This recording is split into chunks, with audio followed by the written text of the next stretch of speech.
Welcome back to my film and TV channel. A sunny Altrincham here, but it's not overly warm yet, unfortunately. Still got the old hoodie on, the layers on, here in the UK, in Manchester, or near Manchester. Today we're going to look at an action thriller, an Irish action thriller with a very famous star in it. It's not been the greatest films recently that he's been in. He's doing the old paying the bill mode, I think, where he's starring in stuff just to get the old bills paid, which is fair enough, eh? We wish we all had that option. But we're going to look at something that's a little bit better for me than what he's been putting out recently. We're going to look at something called In the Land of Saints and Sinners, and we're talking about Mr. Liam Neeson. Yeah, so join me. Please, if you're new to the channel, push that subscribe button, push the bell notifications. Everything film and TV, great to have you on board. Check out the site, lots of different things on film and TV, information vlogs, reviews of series, reviews of films like this, and you'll also see stuff on my football team Manchester City as well. So if you've any liking for that or any interest, have a look, or if you know somebody might be, if you can give them a kick in my direction, that'd be much appreciated. And any likes and thumbs ups are always appreciated, guys. Thank you very much in advance. Yes, a 2023 Irish action thriller. I'm recording this at the 30th of April 2024. That's the last day of April. Yeah, time flies. Directed by Robert Lorenz and written by Mark Michael McNally and Terry Lone. As mentioned, this stars Liam Neeson in the lead role. Other Irish actors including Kerry Condon, Jack Gleeson, Kieran Hines, Colmini and Neve Cusack. It's always nice to see Colmini and Neve Cusack. Nice to see these two. And this is Neeson's second collaboration with Lorenz after the 2021 film The Marksman, which I thought was okay as well, actually.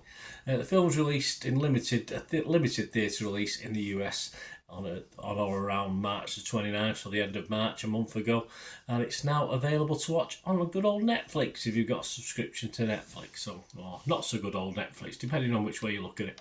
It's about Ireland in the 1970s. I think it's set 1974, so when I was still a spring chicken, 14 years of age.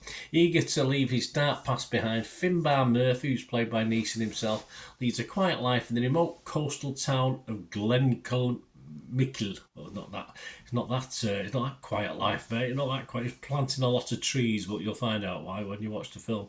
Far from the political violence that grips the rest of the country, when a menacing crew of terrorists arrive, led by a ruthless woman named Dorian, played wonderfully by Kerry Condon, Finbar is drawn into an increasingly vicious game of cat and mouse, forcing him to choose between exposing his secret identity or defending his friends and neighbours. What do you think he'll do? It's Liam Neeson. You know what he's got to do.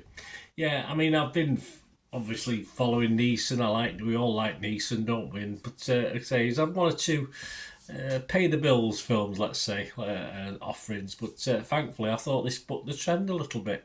After a sluggish start, I did like this quite a lot. No bells and whistles with this, no fancy stuff, no conspiracy theories, and yes, it probably is reasonably forgettable once you've watched it, but Neeson makes a bad guy the one you're rooting for. You know, there's not many people can pull it off as a character.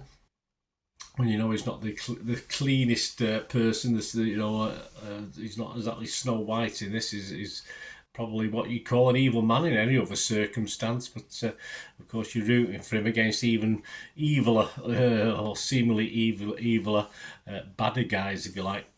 I like the setting. It's in the 70s. But it does have that, it's not the glitzy feel of the 70s, the glam rock feel, it's that murky feel of the 70s that you can get, and sort of works, and it certainly works in this location shooting over, I assume it's in Ireland, I've not confirmed that, but it certainly looks like it. Okay, it's not Taken, no, it's nowhere near that, but I think for Neeson fans, if you like that Marksman film, I think you'll like this as well, and also always for those who like just a simpler action thriller story, I think this is ideal.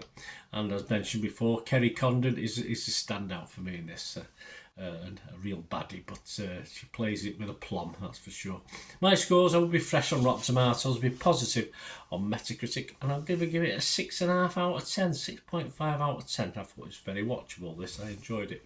Other scores, yeah, similar. 82% positivity on Rotten Tomatoes, 68 critics, 6.5 out of 10, so same as. 56 fresh and 12 rotten.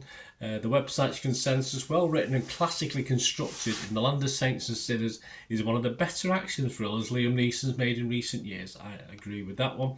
Metacritic scores it 60 out of 100, so slightly less, based on 14 critics. 8 were positive, 6 were mixed, but there's no negative views on that. John Nugent from Empire Film Magazine said, a solid old-fashioned Irish western about what it means to hang up your rifle. It isn't especially deep, but it's good to see Liam Neeson find some character depth among the usual shooting and grumbling. Rotten Tomatoes audience, Joe Public, 75% positivity, that's all well and good, 3.9 out of 5. And Internet Movie Database, which we always finish on, over 12,000 scores and reviews as I'm recording this, and a very healthy or healthy-ish 6.2 out of 10. It's a little bit down on me, but I can't see that score dropping too much over the coming months and years for this film, and well worth a watch.